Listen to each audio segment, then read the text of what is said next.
Mic கொடுங்க. எதுக்கு mic கொடுங்க? ஹாப்பி. ஒரு நிமிஷம் mic mic mic mic mic mic வேண்டாமா? ஏங்க துப்பாக்கி வேண்டாங்கிற மாதிரி சொல்றீங்க.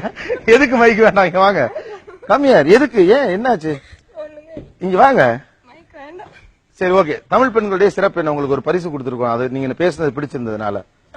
தமிழ் பெண்களை பார்த்துதான் நானும் ஒரு தமிழ் பெண்ணா இருக்கணும்னு ஆசைப்பட்டேன். ஓகே.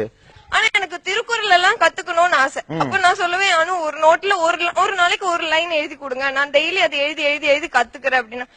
ஒரு வருஷமா சொல்லிட்டு இருக்கேன், செஞ்சே தர மாட்டேங்கிறாரு. அவர் ஒண்ணுமே சொல்லல என்ன பத்தி. யாரு? சொல்லுங்க. ஏங்க இவ்வளவு கேக்குறாங்க, இதுக்கப்புறமா சொல்லுங்க. தமிழ் ஆண்கள் எல்லாருமே இதாங்க. ஏன்னா நமக்கு கிடைக்கிற பொம்பளை பிள்ளைங்க எல்லாம் இப்படி அமைஞ்சு போறதுனால கூட அப்படி இருக்கீங்களோ என்னமோ தெரியல.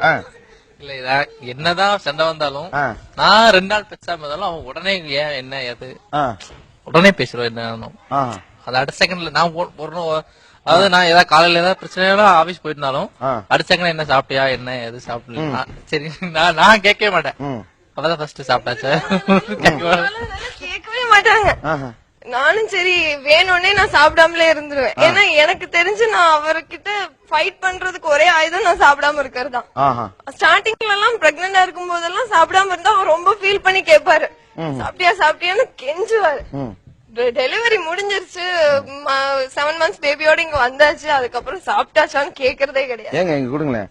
ஒரு நான் எக்ஸ்பிரசிவ் தெரியுறீங்க. வழக்கமான நிறைய தமிழர்கள் தெரிகிறது. உங்கள் மனைவியை உங்களுக்கு எவ்வளவு பிடிக்கும்? அவங்க எவ்வளவு லவ் பண்றீங்க சொல்லுங்க. அவன் வந்து கேப்பா எப்பவுமே வந்து நீங்க வந்து என்ன எவ்வளவு பிடிக்கும் அப்படின்னு.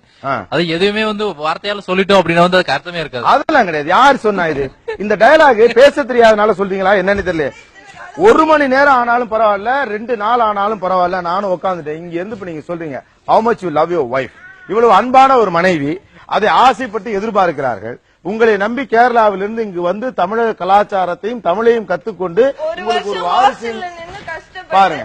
இந்த மனைவியை எவ்வளவு பிடிக்கும் சொல்றது உங்களுக்கு என்ன தயக்கம், கூச்சம், வெட்கம்? சொல்லணும். நீங்க தயக்கம் ஒண்ணு இல்ல, ஆனா சொல்றது கூச்சமா இருக்கும். எந்த ஒரு விஷயம் இல்ல எந்த ஒரு விஷயத்தையுமே சொல்லிட்டு அதுக்கு விலையே இருக்காது. அதெல்லாம் கிடையாது.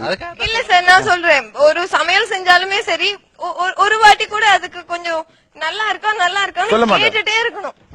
நல்லா இருக்கான்னு சொல்ல மாட்டாங்க.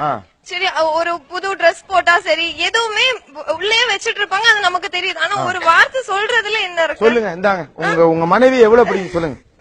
கொடுங்க. இல்ல நீங்க அவர்கிட்ட தெரியும். என்னன்னு இல்ல எங்களுக்கு தெரியாது, எனக்கு தெரிஞ்ச அனுப்ப. உங்கள் மனைவி உங்களுக்கு எவ்வளவு பிடிக்கும்? எவ்வளவு பிடிக்கும்னா எனக்கு அதாவது என்னோட உயிருக்கு மேல அந்த அளவுக்கு பிடிக்கும்.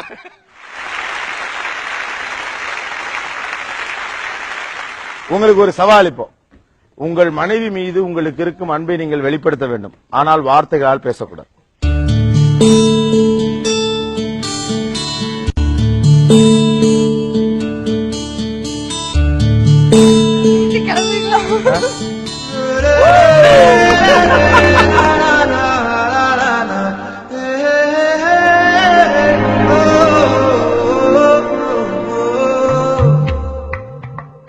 லவ்லி கப்புள் வீட்டுல போய் சுத்தி போட்டுக்கங்க. All the very best. நீரோழி வாழ நீயா நானா எல்லாரும் சார்பாக வாழ்த்துகிறது. ஏன்னா ஒரு பெண்ணுக்கு அந்த ஆசை இருக்கும். உங்களுக்காக இவ்வளவு டெடிகேட்டடா வந்திருக்க பொண்ணுக்கு வேற என்ன முடியும்? உன்னை எனக்கு பிடித்திருக்கு என்பது ஏதாவது ஒரு வார்த்தை சொல்லணுமா இல்லையா? Okay, all the best. நல்லா நிறைய